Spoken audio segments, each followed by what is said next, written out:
اول مستا خبرې نورو ته کړې اول مستا خبرې نورو ته کړې ما به مرهم د زړه په ټپ شروع کړ کله چې پوه شوم د غزل په معنا نو بیا له تا سره مې ګپ شروع کړ او درپسې نه ګورم ګودر مازدیګر له هره شوره دې اوس غږ راځي ټول رانه غواړي ستا د خولې خبرې که کابلی او که وردګ راځي. سلامونه او نیکې هیلې د ابدره قدرمنو لیدونکو عطاالله وردګ یم یو ځل بیا ستاسو په درانه چوپړ کې حاضر یم. نننۍ خپرونه کې شعر او شاعرۍ او ادب ملګرو سره ناست لرو چې میلمه مو د عبدالهادي کامران.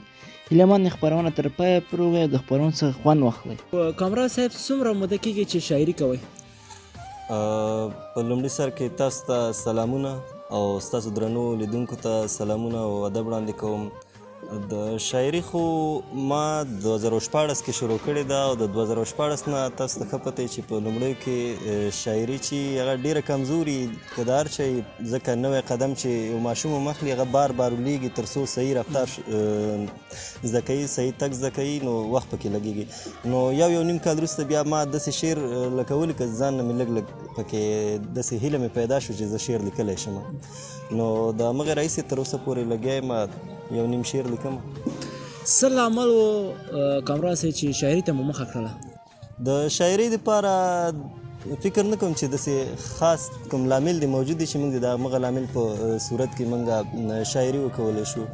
د شاعر دپاره داسې ویل کېږي چې شاعر جوړیږي نه بلکې شاعر زیږیږي. دا د انسان په فطرت کې کله چې د هغه خلقت کېږي کله پیدا کېږي دغه د شاعرۍ هغه د هغه په دې خټه کې اغل شوي او هغه بیا وروسته شاعر پیدا کېږي. نو داسې فکر نه کوم چې کوم لامل دی چې یو سړی د هغې لامل په باوجود او د هغه لامل په شتون کې بیا شاعر کېږي.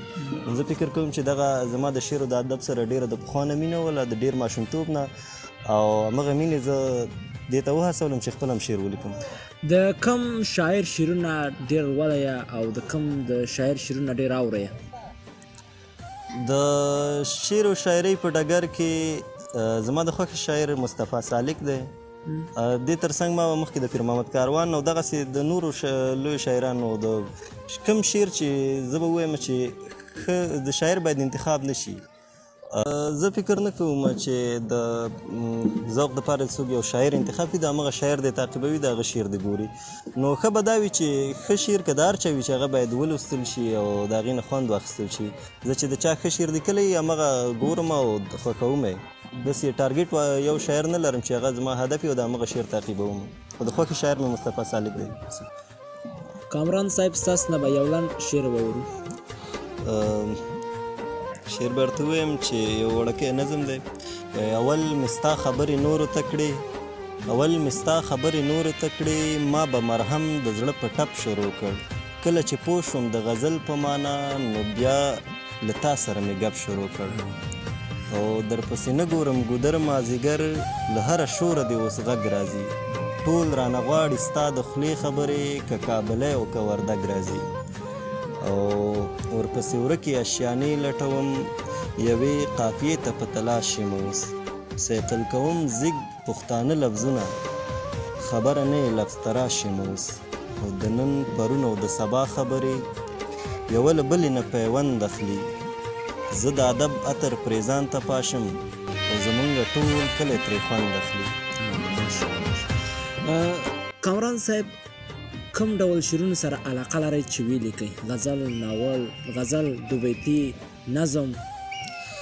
د شعر دپاره داسې فکر نه کوم چې یو شاعر د ځان ته یو ځانګړی فورم ولري او د همغه په چوکاټ کې د شعر لیکي یا د غزل ولي یوازې لیکي یا د نظم لیکي ځکه دا د هر چا طبیعت دی غواړي چې نوښتونه وکړي که هغه په هر چوکاټ کې وي.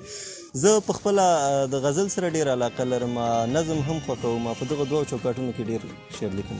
کامران صاحب کله مو مشاعرۍ لپاره خپل شعرونه رقابت ته پرېښي دي؟ کوم مشاعره کې مو شعر ویل خپل شعرونه؟ په مشاعره کې مې څو ځلې ګډون کړی دی خپل شعر مې مشاعره کې وړاندې کړی دی خو د کره کتنې دپاره او یا په رقابتي سیالیو کې مې شعر نه دی وړاندې کړی. ځینې وخت په فیسبوک کې دغه د فیلبدیهه مشاعرې کېږي یو بیت ولیکل شي او بیا په هغې بیت په تسلسل کې هر څوک په کمنټ کې خپل بیت لیکي او په همغه تسلسل روان وي نو دغسې هغو کې مې برخه اخیستې ده خو نور کره کتنې ته مې کله شعر نه دی وړاندې کړی. په راتلونکي کې داسې پلان لري چې کوم کتاب د شاعري کتاب ولیکي د ځان لپاره خپله یو کتاب ولیکي؟ طبعا دا د هر چا یو ارمان وي که نه چې هر څه شی لیکي نو د هغې بیا بیرته ثمره هم ولي که په هره برخه کې یو سړی غواړي فعالیت وکړي نو د هغې بیرته ثمرې ته هم په تمه وي. زه چې شعر لیکم نو په همدې خاطر باندې جمع کوم یې غواړم چې کله د کتاب بڼه باندې برابر شي چاپ یې کړم. تر دا مهاله مو کوم شاعر سره د شعر په ډګر کې شاګردي کړې؟ رحمان بابا وایي عشق داسې علم نه دی چې حاصل شي له مکتبه. نو شعر ما وختي هم یادونه وکړله چې دا د انسان په فطرت کې یا په د خلقت په وخت کې د هغه په خټه کې اغږل شوی یو شی دی شعر، ځکه دا نه زده کېږي، استاد نه لري. د ښه والي دپاره چې بیا چاته وړاندې شي او د هغه نظر پرې واخیستل شي چې شعر مې څنګه دی، ښه دی که خراب دی، وغیره ته لارښوونه وکړي، دغسې مې کړي دي. خو نور د شعر په ډګر کې کوم استاد نه لرم. مینوالو د کامران صاحب څخه په دې وخت کې به یو کوچنی شعر پوښتنه وکړو، یو شعر به موږ ته ډالۍ کړي. کامران صاحب یو وړوکی شعر که موږ ته ډالۍ کړي؟ زه به یو غزل درته ووایم بیا هم. وایي لالی مې نشته ورځ مې ټوله شکسته چلیږي، لالی مې نشته ورځ مې ټوله شکسته چلیږي، رنګ مې بایللی دی نه توس او نه متکه چلیږي، او داسې راګیر یم چې جګپری مې هم نشي ګټی، داسې راګیر یم چې جګپری مې هم نشي ګټی، کوډ یم باون هم یم هر څه سرچپه چلیږي. مننه. او نه څوک د اوښکو قیمت پیژني نه زړه ګرو کوي، نه څوک د اوښکو قیمت پیژني نه زړه ګرو کوي، د دغو خلکو ښار کې خدا کومه سکه چلیږي، او ما تنهایی وژني خو خاندمه تمثیل کومه، ما تنهایی وژني خو خاندمه تمثیل کومه، دلته رواج د ژوند د بل په سلیقه چلیږي، او ژوندون چکه یاران باچا او زه بې توړه پاتې، ژوندون چکه یاران باچا او زه بې توړه پاتې، څه که ګیټۍ مې په ممبۍ او کلکته چلیږي، او په نوم کامران یم خو بایللي مې هما حواس، په نوم کامران یم خو بایللي مې هما حواس، نور مې والله که په رګونو کې شیمه چلیږي. ډېره مننه. صاحب په آخره کې خپل هغه څه پیغام لري مینوالو ته او کومه وینا لري کامران په خدمت کې؟ زه خو وایم چې وخت د پیغامونو نه دی، اوس وخت د عمل کول دی. پیغامونه ډېر وخت په وخت پرېښودل شوي دي، اوس وخت د عمل راغلی دی. د هېواد دپاره، د خاورې دپاره، د خپلې ژبې دپاره ټولو لیدونکو ته دا پیغام وړاندې کوم، او زما هیله ده چې د دغې خاورې او دغې ژبې دپاره په صداقت سره خپل اخلاص وکړي او دې دپاره خدمت وکړي.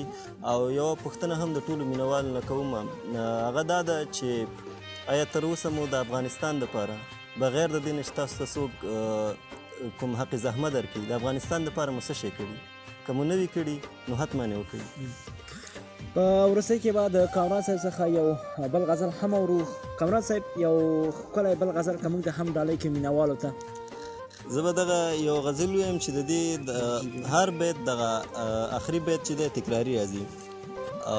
داسې دی چې له وروجه درته راغلم تر زواله، له وروجه درته راغلم تر زواله، او غورځېدلی یم له هر رنګ قیل و قاله، نه مې شرنګ د نغمو شته نه یم غزاله، غورځېدلی یم له هر رنګ قیل و قاله، او خدای هندو هم مه کړه پوه زما له حاله، غورځېدلی یم له هر رنګ قیل و قاله، اثر نه کوې په ذات مې سور او تاله، غورځېدلی یم له هر رنګ قیل و قاله، او هره هیله مې د زړه ورکې حلاله، غورځېدلی یم د هر رنګ قیل و قاله، بې ځوابه یې د شونډو په سر سواله، ناامید یم لومبۍ ورځ د نوي کاله، غورځېدلی یم له هر رنګ قیل و قاله، د کمال کامران تسلیم یم جماله، غورځېدلی یم له هر رنګ قیل و قاله. ډېره زیاته مننه. مننه خیر اوسئ کامران صاحب چې موږ ته مو وخت راکړو، او ستاسو نه نړۍ مننه. ستاسو نه هم ډېره زیاته مننه کوم چې تکلیف مو وکړو او راغلی دلته موږ سره خپرونه وکړله، او خدای مو راوله هر کله راشئ. ډېره زیاته مننه. مینوالو دا و زموږ نننۍ خپرونه چې تاسو مو دروانده کړه. تر بیا چې زه عطاالله وردګ ستاسو په درانه چوپړ کې حاضرېږم، تاسو په لویه بخښونکي الله سپارم. چینل د سر سبسکرایب کړئ، خپل پیشنهادات انتقادات له موږ سره شریک کړئ. ښه شپه، ښه ورځ، په ژوند په ټولو چارو کې کامیاب او بریالي اوسئ.